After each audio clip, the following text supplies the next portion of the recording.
Makanya ini tantangan bagi kita gitu ya. Artinya are we going to surrender gitu kan. Artinya memberikan semua kepercayaan pada partai politik. Atau kita bisa bangun kekuatan alternatif. Orang bilang susah, yang bilang gampang siapa? Ketika Jokowi berkuasa sama sekali nggak ikut? Sama sekali saya justru yang pertama mengatakan. Saya rasa ada tulisan saya ke Mbak Mega ya. Yang terakhir ya, terakhirnya aja deh. Is going to take over your position. Ternyata kan apa yang saya tulis semua itu semuanya terjadi. Sekarang aja orang pada mau merapat-rapat ke Prabowo semua. Oh, Dasko aja luar biasa ini kan. Saya kasihan, makanya saya bilang sama Dasko dan I congratulate ini cuman ya be careful aja gitu ya.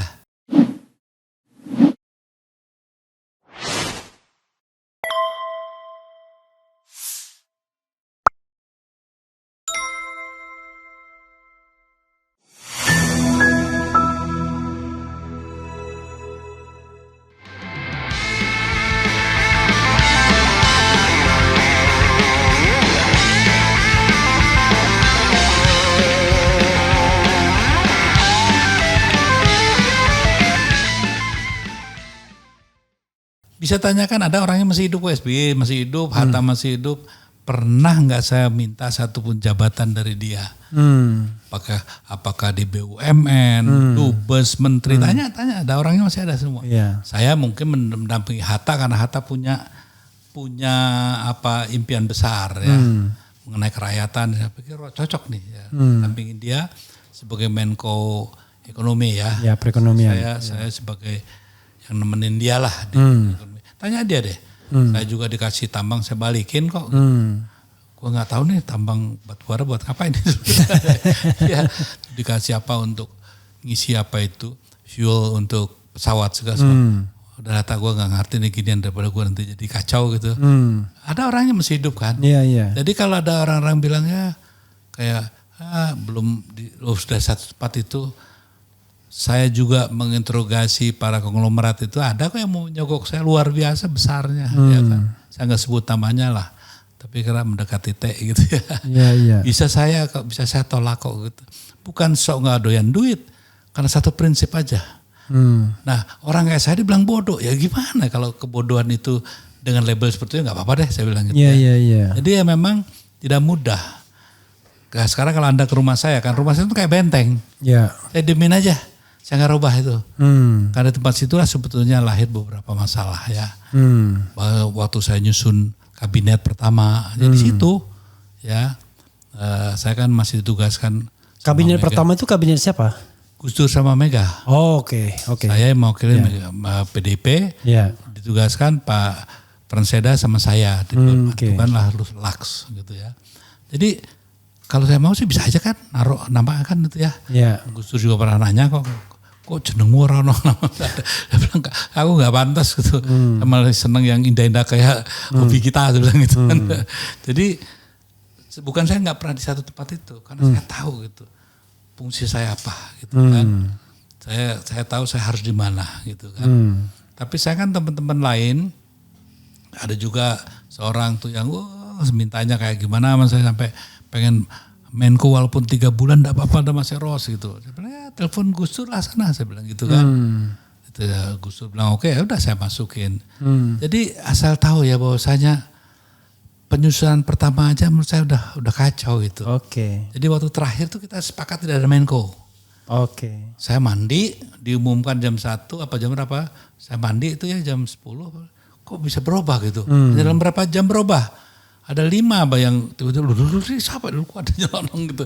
Jadi memang dari awal itu ada hal-hal yang mungkin membuat saya sedikit ragu-ragu apakah bisa berjalan sebagaimana mestinya. Ternyata gitu. Makanya saya dalam satu pertemuan saya bilang kan tidak ada konsolidasi nasional, kekuatan nasional. Itu memang saling berebut kekuasaan, saling menjegal, saling itu lebih nyata daripada bersatu untuk lebih ke depan secara bersama sehingga turunannya sampai sekarang. Nah diperkuat lagi pada saat pilkada Jakarta gitu ya dengan ada embel-embel yang namanya aliran tuh ya politik aliran dan seterusnya. Tapi itu kan cuman derivasi dari gitu ya ketidakkompakan, tidak bersatunya para pemimpin memberi contoh yang baik pada rakyatnya. Jadi tolong itu juga jangan dilupakan. Mas Eros itu walaupun tidak punya jabatan formal, tapi paling tidak pernah di inner circle SBY 2004. Ya, dibilang inner circle juga susah ya. Tapi pernah terlibat di situ. Ya, tahu lah gitu. 2009 ya. Pernah juga. 2004 enggak lah. 2004 enggak. 2009? 2009 saya membantu Hatta khususnya. Karena Hatta waktu itu bertugas adalah menjadikan seseorang yang saya setuju. Gitu ya. Jadi saya bantu dia gitu kan. 2000 ketika Jokowi berkuasa sama sekali enggak ikut? Sama sekali, saya justru yang pertama mengatakan. Saya rasa ada tulisan saya ke Mbak Mega ya. Yang terakhirnya aja deh. Yeah. He's going to take over your position. Ternyata kan apa yang saya tulis semua itu semuanya terjadi gitu ya. Saya nggak ada kebencian ya, apapun. Tapi saya bilang it's not the time yet for him gitu kan. Karena perlu waktu. Karena Indonesia itu memerlukan waktu itu menurut saya pribadi ya. Motor tuh kalau motor tuh 1000 atau 750 cc. Bukan yang 100 cc atau 150 cc. Jadi kan akhirnya kan bisa saja ragangannya itu mesinnya bisa diganti. Yang mengganti siapa itu yang harus kita waspadai gitu. Nah sekarang kan yang terjadi begitu. Mas Eros sekarang posisinya sebagai apa? PDIP lagi sekarang? Saya sih mau bilang enggak tapi dibilang juga begitu gitu ya. Saya secara kekuasaan apa sih saya miliki? Tapi kan ada administrasi yang minimal. Kartu anggota PDIP-nya dihidupkan lagi atau dipulihkan lagi atau udah? Saya dari dulu nggak pernah pakai anggota. Jadi saya itu dari dulu memang kader gitu ya. Jadi saya melaksanakan tugas-tugas politik karena saya juga tidak berharap jadi ini jadi itu. Karena impian saya gini lah. Terus terang saya harus jujur ya. Kalau itu presidennya Bung Karno mungkin saya rebutan ya. Jadi menteri saya rebutan kalau perlu tojok-tojokan gak masalah. Tapi kok adrenalin saya nggak begitu mengizinkan ya. Untuk yang ya ini presiden saya bisa ukur lah dia begitu segini. Sama Mbak Mega masih komunikasi? Ya masih, saya sih baik-baik aja, orang nggak ada apa-apa. Komunikasi terakhir kapan? Saya ulang tahun juga masih kontak. Ya udahlah pokoknya nggak perlu dibahas itu. Soalnya maksud saya ini banyak kan manipulasi. Ini kan sekedar untuk. Ini contohnya kayak Puan aja, saya kan masih gimana. Dia nggak tahu bahwa bapaknya itu udah baik sama saya. Ya waktu sebelum meninggal Mas Puan masih gimana itu maksudnya masih ya, ada sangka gitu. Termasuk juga si siapa Nanan. Dia kan belum tahu apa sesungguhnya apa yang saya ceritakan. Dia nggak tahu. Ya kan? Nah bagaimana juga titik terakhir 2 minggu atau 10 hari sebelum Pak Taufik meninggal. Ya. Saya makan diajak ke ND waktu kita di satu pesawat ya. Saya kaget, waduh ini gimana nih. Ternyata dia tungguin saya, ya sudahlah saya ngomong sama dia. Yang benci satu orang lah yang gitu. Bahkan dia bilang masa iya ya Ros kita diadu domba nih sama satu orang tuh bangsat nih orang gitu ya. Saya gak sebut nama itu tapi orang PDIP tahulah yang saya sebut namanya itu sepasi si itu gitu ya. Dan hal inilah yang menurut saya ya saya ketawa-ketawa aja gitu kan.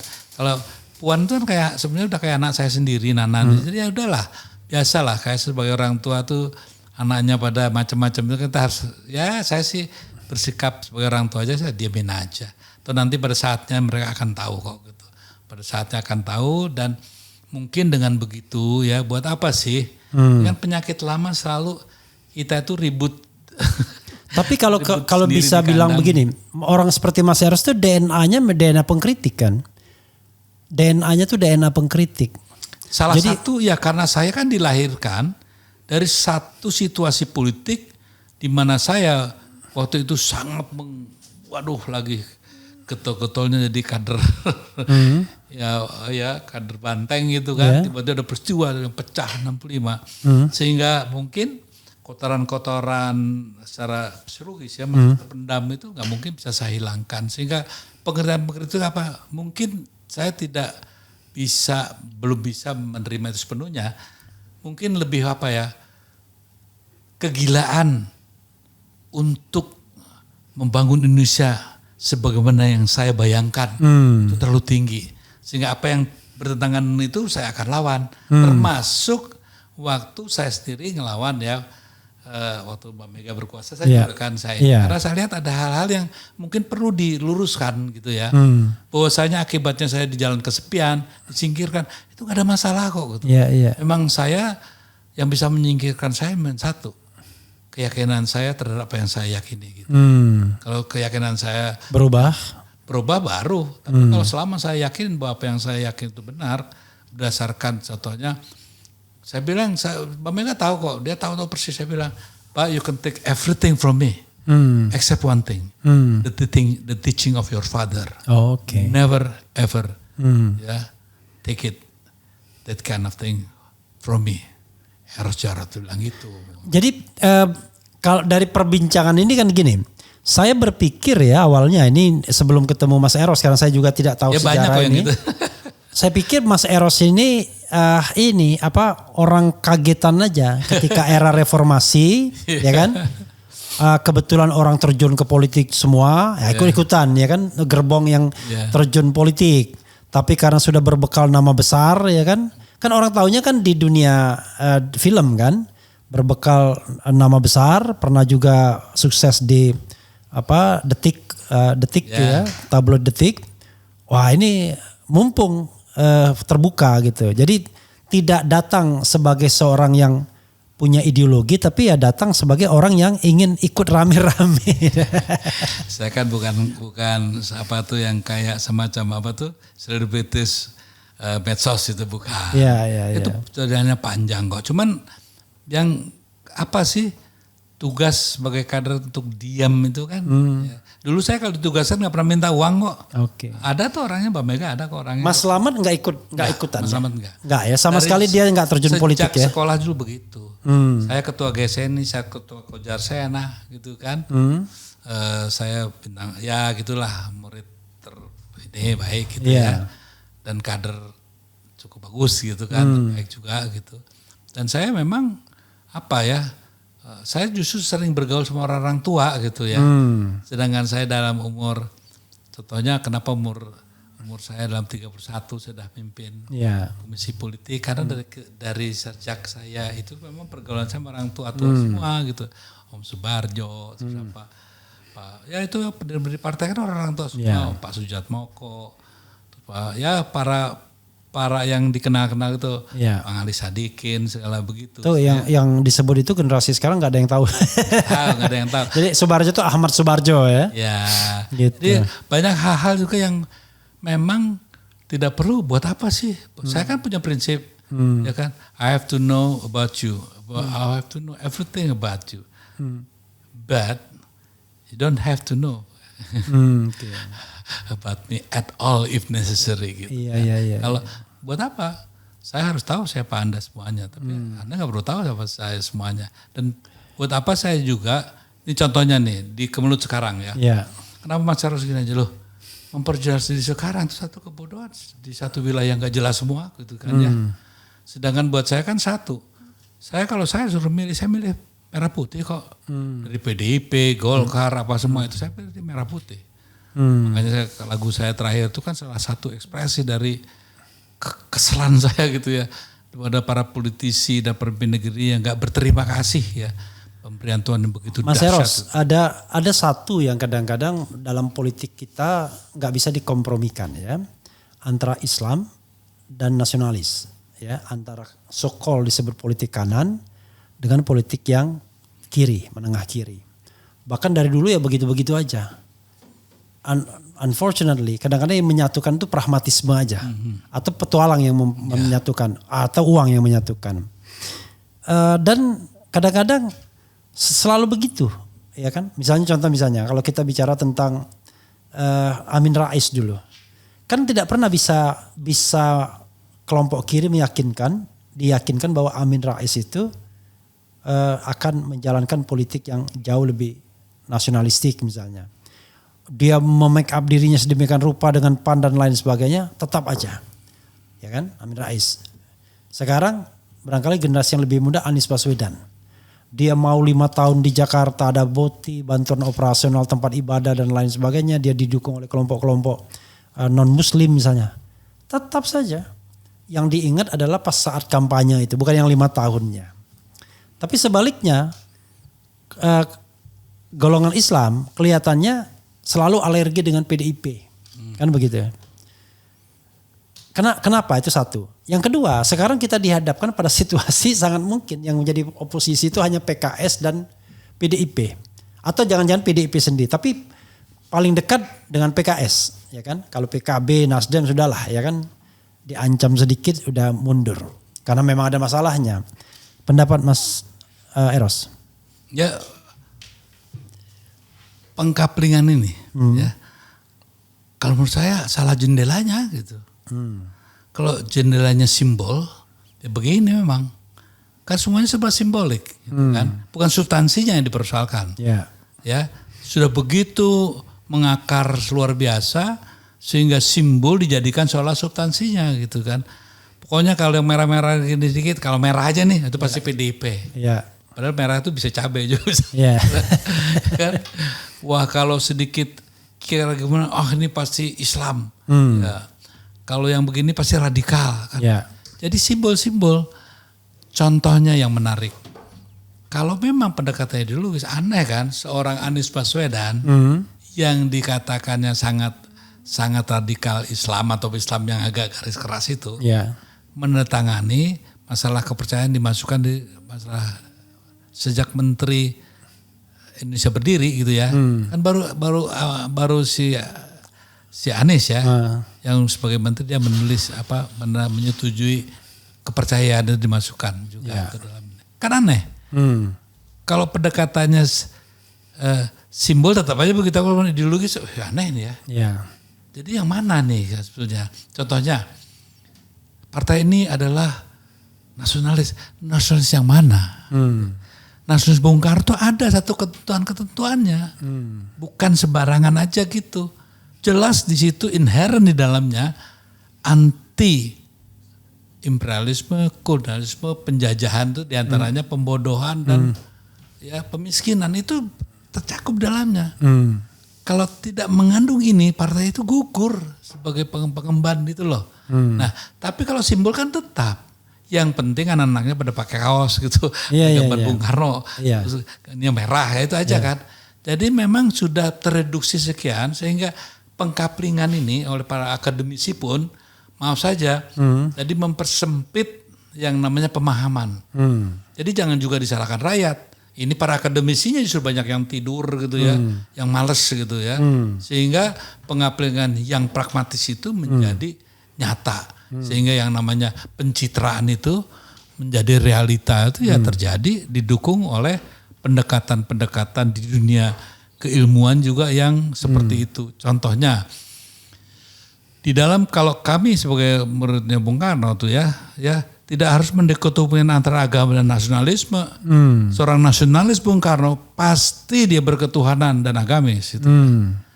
Tapi seorang yang agamis belum tentu nasionalis, karena masih ada internasional ini ya kan. Ya, jadi tidak perlu. Jadi kalau ada orang bilang katakan kita nasionalisme yang religius, berarti gak ngerti ajaran Bung Karno itu, ngerti kan? Ya, seorang Marhainis pasti dia berketuhanan, pasti dia berreligi, gitu kan? Kan untuk mengekspresikan ketuhanannya kan di institusi keagamaan kan.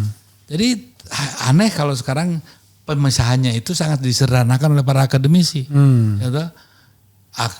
Istilahnya kan gini, agamis, nasionalis, sosialis atau komunis kan gitu. Ya kan? Nah kok begitu, sedangkan kami tidak mau menganut seperti itu. Ya, tapi karena pemisahan pengkotakan ini diharuskan oleh para akademisi, terjadilah itu. Padahal tidak ada itu ya. Makanya apakah NU nasionalis? Ya nasionalis lah. Dalam konteks yang mana? Nah konteks satu yang seperti yang Bung Karno bilang kan. Nah Bung Karno sendiri kan kader, dia kan orang Muhammadiyah, meninggalnya pengennya dikubur ya jenazahnya oleh. Kok bisa-bisanya sekarang kalau orang PDIP gitu sekarang kan lihat orang Muhammadiyah tuh kayaknya musuh kita gitu. HMI musuh kita. Ini kan penyempitan akhirnya. Musuh kita itu yang jelas satu, yang tadi itu ya. Ya, satu pengusaha negara itu ya kaum kapitalis, serakah, kaum imperialis, kaum untuk yang merusak pemiskinan tuh ya. Pemiskinan bukan kemiskinan ya. Pemiskinan. Pemiskinan. Di sini kan kemiskinan yang dimasalahkan. Kemiskinan kan niscayaan. Kalau pemiskinan itu satu tindakan langkah politik ekonomi gitu ya. Nah, kemudian juga masa pembodohan. Ini kan juga satu hal yang harus kita tentang sebagai kaum Mahrainis. Nah, kalau kaum Mahrainis modalnya cuman hidup Mahrain gitu, hidup Bung Karno, itu bukan gitu. Jadi gini, tapi kan itu tercermin kan dari misalnya pernyataan, saya recall Sekjen Hasto misalnya. Belum apa-apa dibilang kami tidak mau kerjasama sama Demokrat dan PKS. Kan sebelumnya. Kalau Demokrat saya paham lah ya kan, ada soal-soal yang barangkali sisa sejarah hubungan kan antara Bu Mega sama SBY. Tapi PKS kan mudah sekali dia melabeling bahwa PKS itu tidak mungkin jadi nasionalis karena itu perlu dimusuhin. Sekarang ketika kebutuhannya untuk beraliansi melawan katakanlah pemerintahan yang bakal otoriter kalau tidak ada kontrolnya, kan jadi bingung jadinya. Ya kita kan ginilah, apakah seorang Hasto itu representing dari ajaran Bung Karno? Enggak lah ya. Ya dia ya sekjen lah, juga dia masih perlu kembang gitu ya. Nah saya yang dampingin Mbak Mega waktu itu, saya bilang sama Mbak, kita tidak bisa berjuang sendiri gitu kan. Kita harus merangkul NU. Saya pertemukanlah Mbak Mega dengan Gus Dur di rumah saya di Tengku Umar ya, ada tempat pertuaan juga. Dah habis sama Gus Dur jalan, saya pincang nih. Gak bisa Mbak, kita harus merangkul Muhammadiyah. Maka saya pertemukanlah, ada Mudrik gitu ya. Ada Mudrik tuh. Yeah. Ada Mas Amin. Terus satu lagi datanglah ke rumah saya temukan. Lahirlah Mega Bintang. Jadi 1997 itu ya, Mega Bintang. Jadi maksud saya memang saya mencoba mengajar Bung Karno gitu ya. Yang penting kekuatan nasional itu satu dasarnya. Kalau Islam nasionalis nggak bersatu, itu udah celakalah Indonesia ini. Kalau dalam pengertian pengelompokan ya, walaupun kita pisahkan dalam pengertian yang saya utarakan tadi, tapi itu kan core of the yang namanya kekuatan dan energi rakyat Indonesia itu di situ. Saya kasih contoh misalnya, isu yang berkembang kalau balik lagi ke Pilkada DKI awal tadi. PDIP konon katanya hanya mau kalau gabungnya sama PKB. Padahal peluang kans terbesar untuk melawan the establishment yang barangkali yang mau mengcapture semua kekuatan kan hanya dengan PKS misalnya, yang peluang paling besar. Tapi sudah masang harga hanya dengan PKB, padahal PKB vulnerable gitu, gampang sekali diserangnya sekarang. Ya sebetulnya apa ya, memang ini kan diperlukan satu apalagi tingkatan pemahaman lebih jauh lah ya. Artinya labelisasi, ya, apakah itu hal yang baik atau menguntungkan, itu kan masih harus dipertanyakan. Ya. Mungkin sekarang juga belum terasa, tapi mungkin nanti setelah ada peristiwa yang mungkin ya menjadi teralienasi dia gitu kan. Mungkin wah ya kenapa kita melakukan itu. Biasanya kan hal seperti itu terjadi setelah peristiwa terjadi. Oke. Ya. Jadi menurut saya memang sangat saya sayangkan kalau memang pendekatannya itu tadi simbolik gitu ya, tidak substansi gitu. Kalau bicara soal PKS itu Wahabian gitu ya, ya. Kalau saya lihat ketua yang sekarang itu sudah mulai memerah-merahkan diri gitu ya. Kayak contohnya ada keinginan bajunya kan sudah berubah. Iya. Sekarang maksud saya kita Jackmania kan, bajunya. Ya, yang paling penting kan satu ya, apalah kemauan kita ini ya sebagai partai kalau tidak ada kekuasaan di tangannya gitu kan. Artinya merebut kekuasaan itu menjadi salah satu pentingnya mark-forming itu ya. Kemudian baru ada setelah mark-formingnya ada baru makan banding. Masa nggak tahu itu gitu sebagainya. Jadi ya bergabung dengan siapapun kemenangan diraih asal satu tidak menjual ideologi. Nah dalam konteks itu apakah dengan bergabung PKS menjual ideologi, ya artinya ada kesepakatan ideologis yang dilanggar. Kalau kebutuhan politik praktis, pragmatis, ya kan selama tidak menjual ideologis kan nggak masalah. Karena apa? yang dilawan ini siapa dulu. Ya. Kalau ngelawan Buto Cakil diperlukan juga kita berkolaborasi bersama Buto Gala ya. Ya harus lakukan gitu kan. Nah, tapi kalau memang sifatnya prinsipnya sudah berbeda ya, artinya ini masalah keyakinan. Keyakinan kan bukan ideologi. Yeah. Kalau keyakinan orang kan ya keyakinan saya udah harus didiskusikan. Karena di balai politik itu bukan keyakinan yang diberlakukan ya. Tapi hitungan segala semua yang rasional, objektif gitu kan. Mas, mana yang Mas Eros sarankan ya sebagai kader PDIP sosiologis bukan formal administratif. PDIP berdiri di luar pemerintahan atau gabung ke pemerintahan? Satu hal ya, sebetulnya bergabung dan tidak bergabung itu tergantung dari apa peran dan fungsinya ya. Kalau bergabung nggak ada fungsinya juga buat apa ya kan? Kalau di luar nggak ada fungsinya juga buat apa? Ya, yang paling parah itu di tengah-tengah nggak ngerti apa-apa gitu kan? Ya yang paling masuk akal bergabung itu artinya diberikan kursi kabinet kan selalu begitu kan? Ya. Diberikan kursi kabinet, mungkin juga nanti komisaris BUMN, mungkin juga nanti jabatan-jabatan lainnya. Untuk sekarang ya satu hal. Kalau mungkin untuk pendidikan politik ya, bergabung itu check and balance juga jadi hilang kan ya. Ya, yang mungkin tidak bergabung dengan memperkuat garis check and balance, why not itu kan. Tapi kalau bergabung dengan kesadaran bahwa itu menghilangkan check and balance, ya terus gimana nih? Ya udahlah kita nggak usah pakai demokrasi lagi lah gitu ya. Jadi nggak usah sok ngomong demokrasi, ayo kita bicarakan nantinya satu harinya ada satu partai aja lah, nggak usah banyak partai. Oke, jadi maksud Mas Eros ya kalau kebutuhannya check and balance ya harusnya nggak bergabung gitu ya? Ya kalau check and balance ya dengan benar nggak apa-apa juga kok gitu ya. Kalau menurut saya, setahu saya sampai hari ini I might be wrong ya, tapi mungkin ada yang lebih tahu dari saya tentang PDIP ya silahkan. Kalau menurut saya Mbak Mega tuh nggak punya masalah apa-apa yang mau Bowo ya. Rasanya nggak pernah tuh Gerindra atau Bowo dimasalahkan itu. Yeah. Mungkin terhadap Pak Jokowi ya mungkin ya, berbeda. Ya. Jadi beda. Jadi kita harus pisah-pisahkan.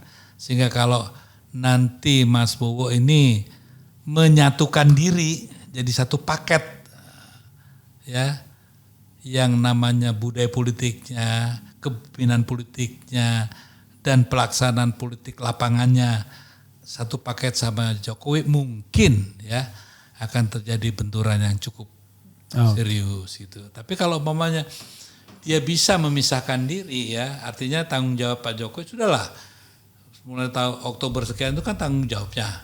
Oktober kesini saya, jadi jangan dong digandengkan aku sama dia. Itu mungkin ya akan ada baiknya. Yang kita dorong supaya Pak Presiden akan datang ini berani mengambil keputusan seperti itu. Tapi kalau menjadi buntut ya yang namanya buntut kan gitu. Ya kepalanya begini, buntut kan nggak lebih keras itu. Ya sangat disayangkan lah. Artinya ya buat apa capek-capek ya. Jadi Mas Eros masih membuka kemungkinan politik Indonesia yang monolitik tanpa oposisi begitu. Bagaimana? Membuka kemungkinan politik Indonesia tanpa oposisi, monolitik. Kalau seandainya semua bergabung ke pemerintahan. Kan susahnya budaya Indonesia kan begitu. Loh, sekarang gimana? Kalau sekarangnya aja nih, orang nggak berani karena dia masih komisaris. Yeah. Karena dia masih ini, karena dia masih itu. Ya kalau semuanya bergabung, mau ngomong apa? Orang makannya dari situ, hidupnya dari situ, ya kan? Nah kalau enggak, kenapa saya bisa ngoceh seperti ini? Saya bebas seperti ini. Boleh tanya Prabowo, boleh tanya Jokowi, boleh tanya SBY, boleh tanya siapa lagi, Megawati pun sekalipun. Tanya, pernah enggak saya yang namanya apa gitu ya? Kecuali contohnya untuk hal tertentu ya toh. Jadi bilang ya kamu maunya apa? Ya itu pun masih saya pikirkan gitu kan. Jadi saya kan kenapa saya bisa bebas begini? Saya merasa orang merdeka karena saya tidak pernah memposisikan diri ya terkurung dalam jeratan itu. Karena saya yakin, saya nggak tahu lah, mungkin ini kebodohan saya. Setiap malam tuh saya masih merasa ada tugas yang belum selesai. Ya tapi masalahnya gini Mas, bisa terjadi lagi bahwa semua partai politik itu akan dalam tanda kutip berkhianat kepada nilai-nilai demokrasi, egalitarianisme, check and balance dan lain sebagainya dengan alasan kita butuh bersatu, ya kan? Kita harus damai, membangun negara. Itu kan gaya-gaya yang otoriter itu sesungguhnya kan, tidak mentolerir perbedaan misalnya. Kalau orang mengkritik, Anda tidak mau ikut membangun dan lain sebagainya. Kalau nggak mau membangun jangan ganggu kan gitu. Pergi aja ke luar negeri. Saya merasa kok politik seperti itu yang akan berkembang, ya kan? Demi persatuan dalam tanda kutip, maka suara-suara oposisi, suara kritis ini akan terbungkam dan akan dibungkam begitu. Dan kita tidak ada pembelanya karena semua partai politik gabung dan pemerintahan. Ya, sejarah kan membuktikan. Ya. Bahwasanya juga tidak hanya partai politik yang menentukan eksistensi atau perjalanan sejarah ke depan. Ya. Civil society juga, ya kan. Makanya ini tantangan bagi kita gitu ya. Artinya are we going to surrender gitu kan. Artinya memberikan semua kepercayaan pada partai politik atau kita bisa bangun kekuatan alternatif. Orang bilang susah, yang bilang gampang siapa? Kedua, satu, kita ngomong begini-begini, jangankan begitu deh. Banyak teman-teman kita kok yang ngomongnya keras, begitu ditawarin, ya langsung lembek. Langsung bukannya lembek berbalik. Saya tidak nyangka bahwa presiden ini begini begitu. Jadi sebetulnya kalau saya tidak takut bahwa sudah tahu orang partai ya begitulah gitu ya. Yang lebih menyedihkan kalau kaum akademisi ya, karena profesor baru bangkit sekarang ini berapa lama ya. Para agamawan aja sekarang udah mulai bingung nih ya. Dengan tambang. Satu nerima tambang, satu kagak, sekarang terima juga gitu kan. Ya, jadi hal ini yang sebetulnya menjadi pemikiran keprihatinan saya yang lebih dalam daripada kelakuannya para politisi ya di partai-partai. Karena memang sudah semacam bangunan yang kita tahu hasilnya minimum 70% bisa ditebak. Iya, maksudnya artinya kan secara individual Mas Eros kan memang tidak punya kekhawatiran, ya kan? Karena tidak punya ketergantungan baik secara ekonomi, politik, sosial kan kepada siapapun. Tapi kan kita bicara tentang generasi ke depan yang barangkali masih bergantung secara ekonomi, negara ini baik atau enggak, ada kerjaan apa enggak, secara politik juga begitu, secara sosial juga bergantung kan. Kalau kita ngomong pribadi kan struggle, kita bisa struggle sendiri. Tapi kan banyak orang-orang yang tidak memiliki kemewahan. Makanya itu. saya senang Anda tanya gini. Ya. Saya senang. Artinya kan Anda dengan pertanyaan ini Anda menyatakan sebetulnya ya, bahwa this country run by whom gitu kan. Iya. Bukan hanya Jokowi. Orang nyari kerjaan kemana sih? Iya. Ke pabrik-pabrik kan. Ke apa sih? Siapa yang punya siapa mereka itu semua? Iya. Jadi maksud saya, apakah kita tuh hanya memasarkan Prabowo dan Jokowi?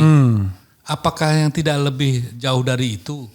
Siapakah yang sebenarnya running the country? Siapa sih yang megang minyak sawit? Siapa sih yang megang minyak tanah? Siapa sih yang megang kedelai? Siapa sih yang megang ini? Siapa yang itu? So, kalau semuanya itu di tangan siapa? Negara. Come on, kita tahu lah Bung Arun ya. Iya. Kita tahu. Nah, jadi artinya perlawanan kita tuh tidak bisa kasarannya secara emosional saja. Dipancing, kita digiring seolah-olah problem utamanya ini, padahal enggak.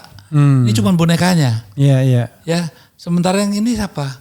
Ya, contohnya ada kawan saya juga yang baru ini ya baru aja masuk wilayah udah jadi wah luar biasa kayaknya gitu kan. Saya enggak sebut nama kan, enggak etis ya.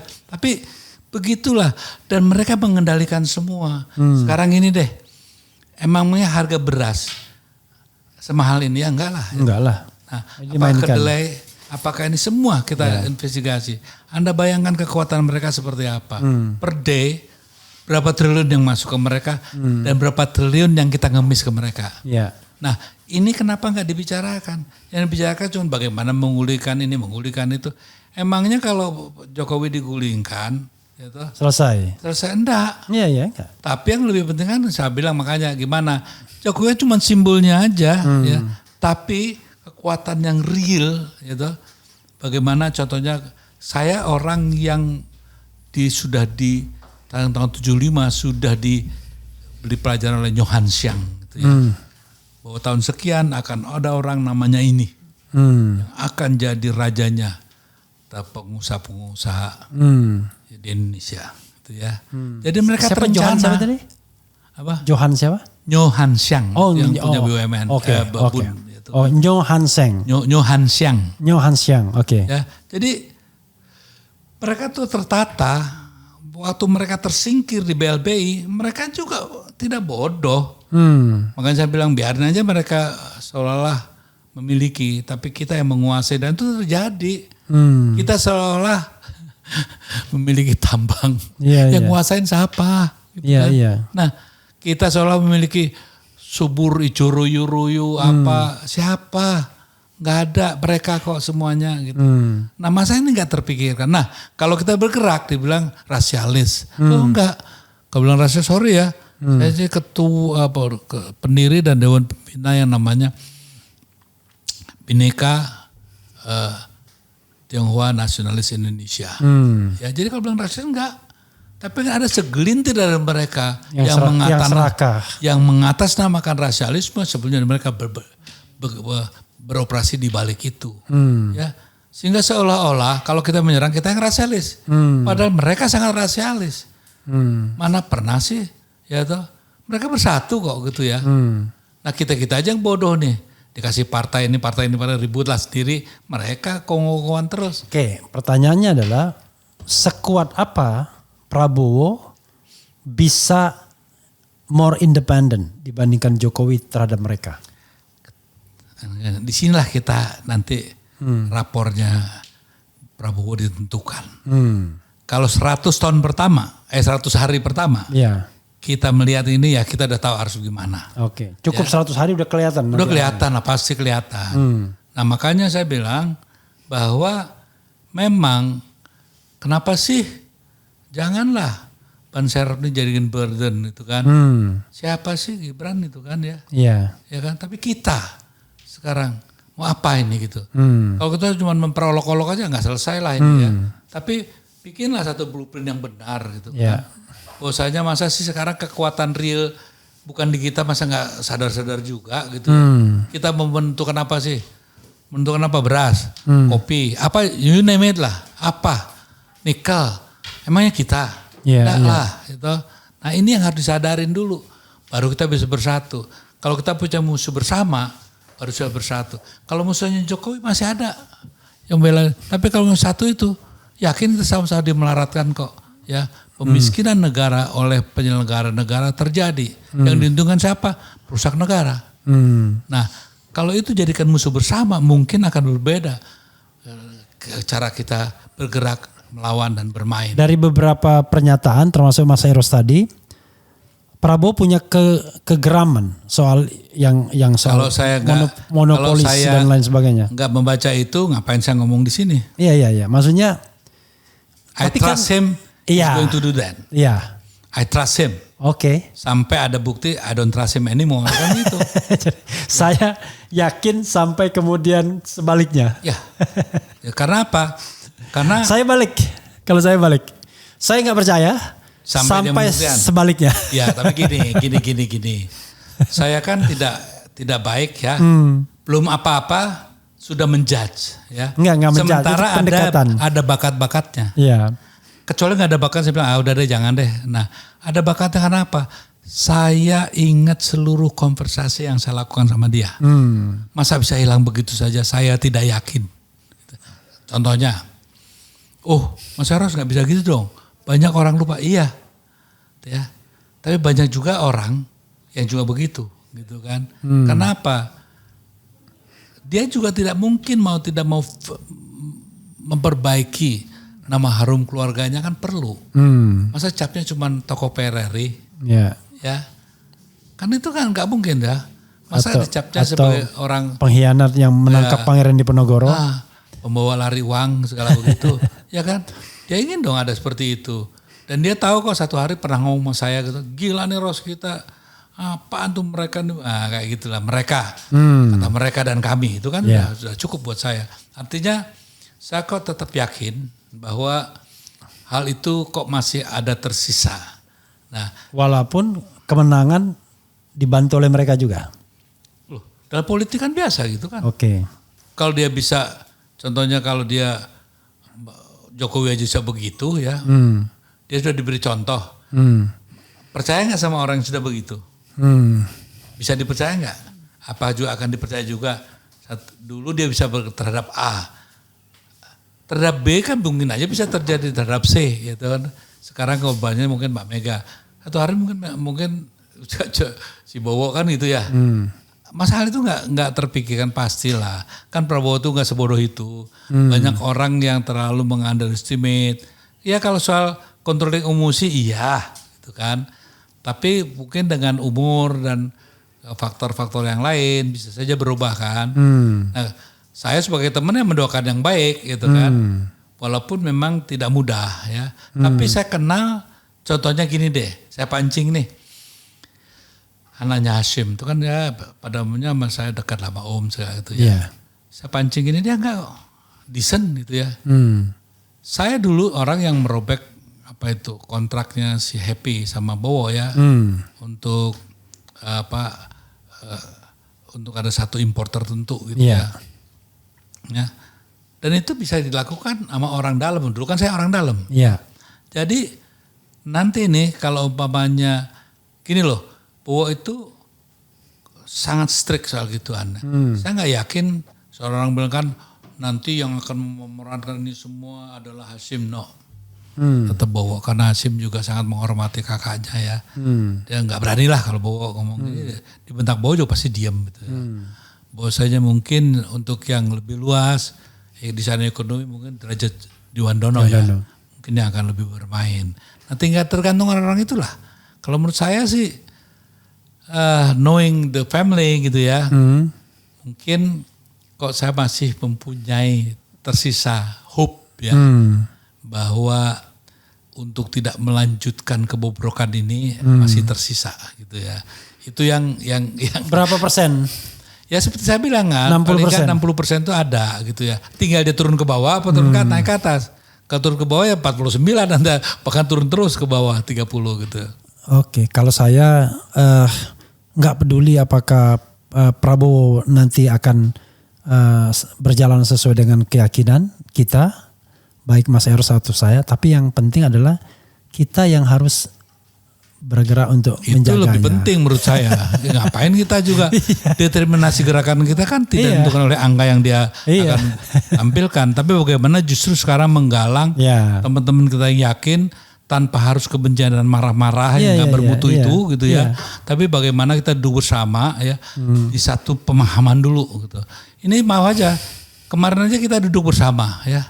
Lihat aja kayak begitu ya. Tapi yang jadi masalah begini. Kan kita kan ingin coba misalnya kita balikin. Misalnya kalau melihat tren pemerintahan sekarang. Ini sebelum dilantik aja sudah berbondong-bondong itu Gerindra itu menguasai BUMN itu, mulai dari Komut, kemudian Mind ID, Komut Pertamina, Komut Pusri, kemudian macam-macam ini. Padahal belum dilantik itu. Kita lihat aja, itu juga satu hal yang jadi pertanyaan ya. Yeah. Karena memang juga apakah itu juga kesadaran bahwa memang dilakukan oleh rejim yang lama, ya, sehingga untuk wipe out gitu ya. Karena yang berkuasa tidak mau dikendalikan oleh. Dia sudah menunjukkan di koin yang lain melihatnya bahwasanya menghapus bayang-bayang atau bayangan Raja Lama itu mungkin salah satunya dengan upaya itu. Siapa tahu. Atau membangun keserakahan baru itu kan satu hal yang masih jadi pertanyaan. Sehingga menurut saya memang ini satu pertanyaan yang cenderung mengkhawatirkan. Ya. Tapi bukalah sedikit kemungkinan juga yang lain. Ya. Sehingga kita, kenapa kalau saya gerak saya kan tidak determinant by them gitu kan. Determinasi ada di tangan saya. Sehingga gerakan ini harus tetap kita yakinin bahwa apa yang kita yakin bahwa Indonesia dengan ini nggak benar ya harus kita yakinin nggak benar. Saya pun disogok apapun, mau di apapun, kayak kemarin saya telepon sama Ara juga.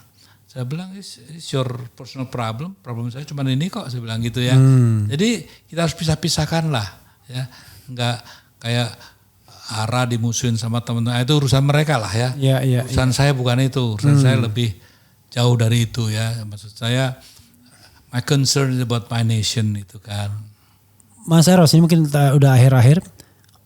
Indikator ya kalau kepercayaan Mas Eros itu on the right track terhadap Prabowo apa?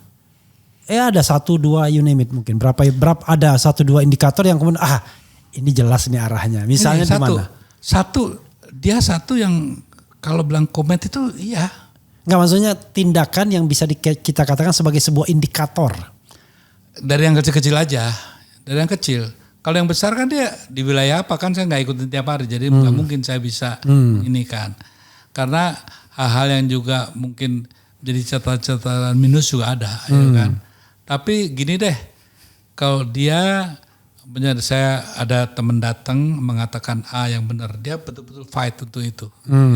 Jadi tidak cuman janji-janji harapan palsu itu enggak, dia lakukan betul. Itu yang saya tahu saya ya. Tapi yang memang juga jadi pertanyaan, kok kamu mau sih dikasih tugas untuk bikin sawah yang enggak benar itu gitu ya. Itu kan ada hal-hal yang justru membuat kita masih jadi tadinya 80 turun 60 jadi 60 gitu ya. Belum sampai 40 saya gitu kan. Ya, belum sampai 40. Karena apa? Karena saya lihat kan surroundingnya. Ya.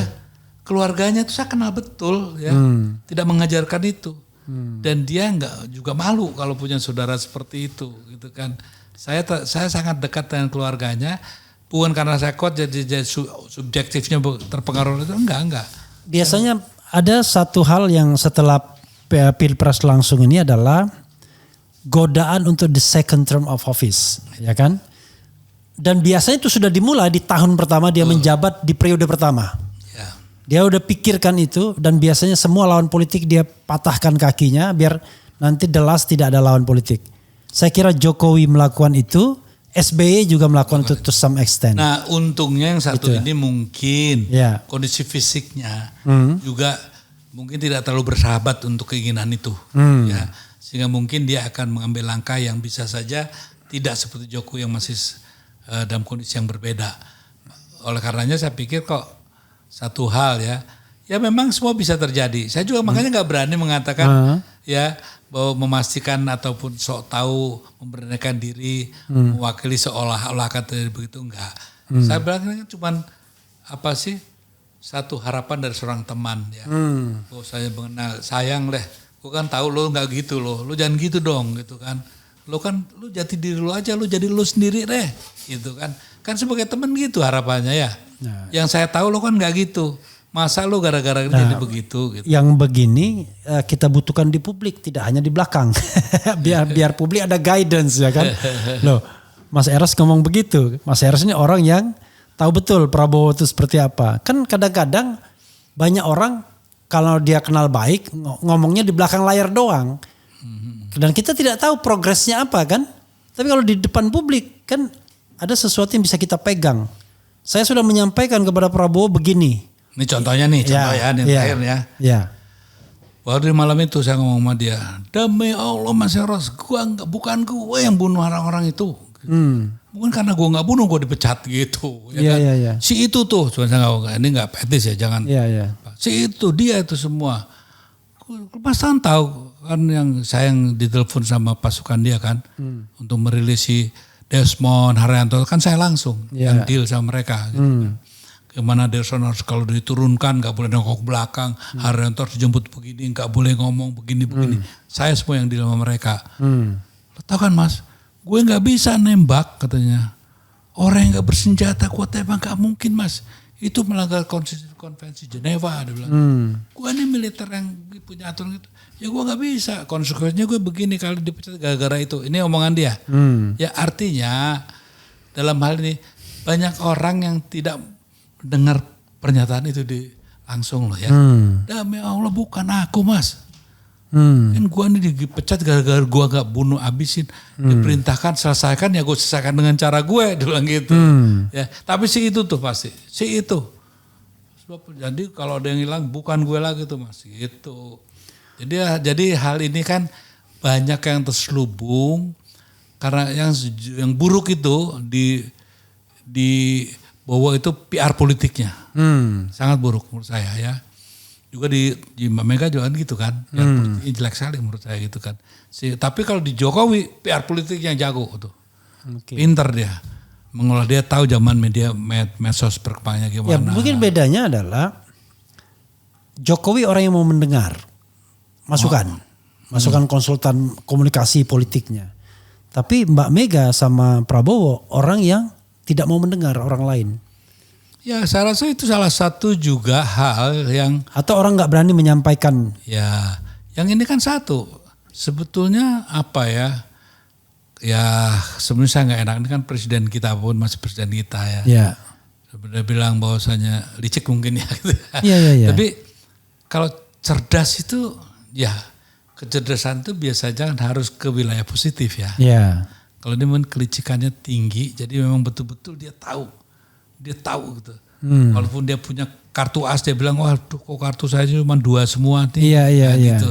Jadi memang dia orang yang bisa bermain seperti itu. Sementara Mbak Mega dan Prabowo ini aktor yang kurang nggak bisa dapet citra dia gitu ya, karena nggak bisa memainkan peran yang sangat luar biasa gitu kan. Ya, tapi mungkin juga orang keseganan orang. Saya kan punya pengalaman misalnya ngobrol sama saya Mbak Mega belum pernah, bayangkan. Tidak punya saya kesempatan untuk ngobrol sama Mbak Mega, tapi sama Jokowi, Prabowo, SBY pernah. Kelihatan betul. Ya. Kalau Jokowi itu orang yang kita ngomong panjang pun dia dengerin. Iya. SBY dia ngomong duluan panjang-panjang baru kita sedikit. Nanti dia lagi kita panjang. Prabowo kita mikir-mikir ini orang lagi happy nggak? Iya. Kalau kita mau ngomong itu nggak bisa anytime, tergantung moodnya dia. Kan susah kalau ada pemimpin yang misalnya saya kita kasih masukan. Paham ya memang ini satu apa ya, nggak tahu negeri ini punya dosa apa gitu ya. Iya. Kok setiap ada pemimpin baru ya pasti ada hal yang enggak gitu ya. Contohnya apa? Di saat itu juga negara yang begini besar, Gus Dur yang waktu masih dalam keadaan kurang sehat gitu ya, bisa jadi presiden kan. Lalu orang yang maaf aja yang ya menurut saya sih pengalamannya seharusnya belum mencukupi gitu ya. Dia learning by doing itu kan dia lakukan ya. Tapi pada saat jadi presiden pertama kan kayak Pratikno, kan Anda juga pernah jadi staf susnya. Iya 4 bulan. Kan? 4 bulan. Iya banyak blendernya kan kayak gitu.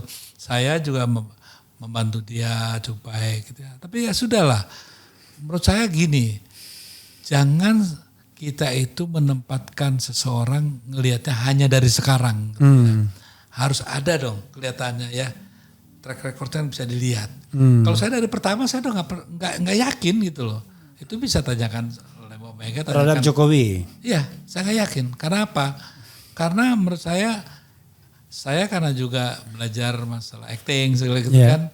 Saya lihat ada hal-hal yang tulus, yang tidak, apa kan bisa terbaca dengan baik gitu kan. Dan saya tanyakan kepada orang dekat saya, cara saya menyelidikin orang kan tidak langsung gitu aja. Saya selidikin ininya apa, orang pegawai dekat-dekatnya, teman dekatnya, semua saya sudah rekord semua. Sehingga saya bilang sama Mbak Mega, please ma, be careful gitu. Dan hari pertama aja dia sudah lonely ya. Waktu dia memberikan kekuasaan itu kan jam 7 pagi yang 2014 itu kan. Wah semua pada kumpul di Kebagusan. Baru jam 8 aja semua udah kosong. Yang tinggal anak saya, terus apa itu, si Rini sama Kapolri yang dulu tuh, sama orang Banten tuh ya. Mana yang lain, semuanya udah ngiriin Jokowi. jadi memang. Dan itu khas Indonesia kan. Sekarang aja orang pada mau merapat-rapat ke Prabowo semua. Oh Dasko aja luar biasa didikan. Saya kasihan, makanya saya bilang sama Dasko, mudah-mudahan I congratulate, saya bilang ini cuman ya be careful aja gitu ya. Ya saya bilang. Apalagi kalau orangnya masih muda, masih ganteng, masih apa, itu godaannya lebih banyak lagi. Iyalah. Jadi kaya, berkuasa, gagah, ganteng, bahaya itu.